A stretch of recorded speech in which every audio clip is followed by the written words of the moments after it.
So I'm going to talk about Deliverance Rapid. This is on the upper intermediate, and it's the rapid that comes after Phoenix. Okay, and I'm not trying to fearmonger or anything here, but Deliverance is probably one of the most dangerous rapids on the creek just because it's so shallow. If you take a swim there, you'll get really banged up. I've only swam there once, and for the about 3 seconds that I spent in the water, I'd gotten banged up multiple different places on my body. So usually I'm trying to kind of thinking about Deliverance as I go through Phoenix, trying to keep everybody in the boat for that, or if there are swimmers in Phoenix, try to get them out to that eddy. There's a little break in the action between those two rapids. Really try to get them out before Deliverance so they don't swim that. So I have a diagram of this is the entrance to Deliverance. Okay, and if you can get the entrance right, that's really about all you need. Um, but coming in, most most people take the right line, which I'd say is definitely necessary. A little bit lower water. The left line just has a kind of nasty bank, and the water really pushes into it hard. So I'm gonna come in, and the main move here is to tee up to the ledge over on the right. So you gotta point the boat right, tee up to that ledge. When you tee up to a wave or a hole, that's what you want to do on a bigger wave or hole.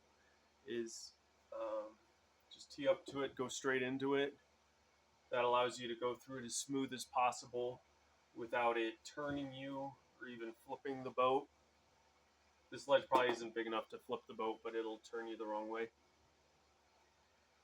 So that ledge is kind of a little bit hidden by some bushes on the right, right coming into the rapid.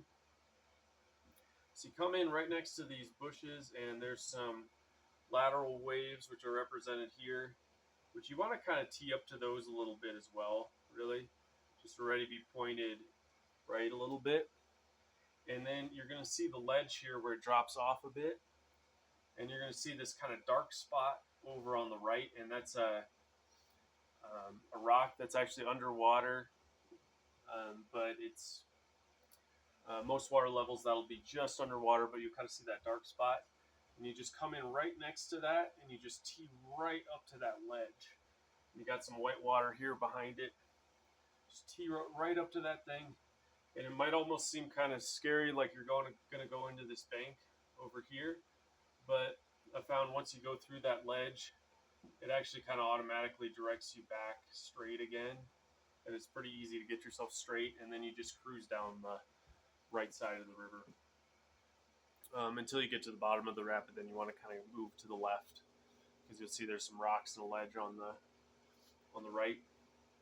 Okay, also, when I hit this ledge, what I usually do is I actually stand up a little bit in the guide seat, all right?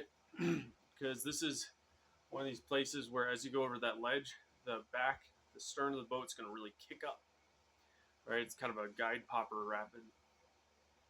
So if you stand up going into it, the um, the stern of the boat will just kind of come up to your butt, and it'll just sit you down, and that's perfectly smooth, right? So that way you can go through there without getting knocked around in the guide seat.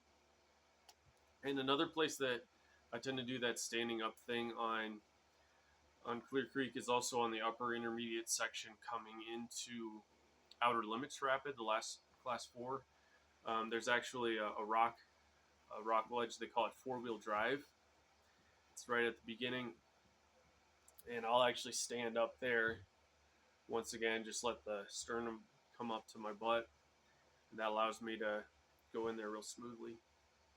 Okay, so that's Deliverance Rapid, how to tee up to waves and holes, also how to avoid getting popped out of the guide seat.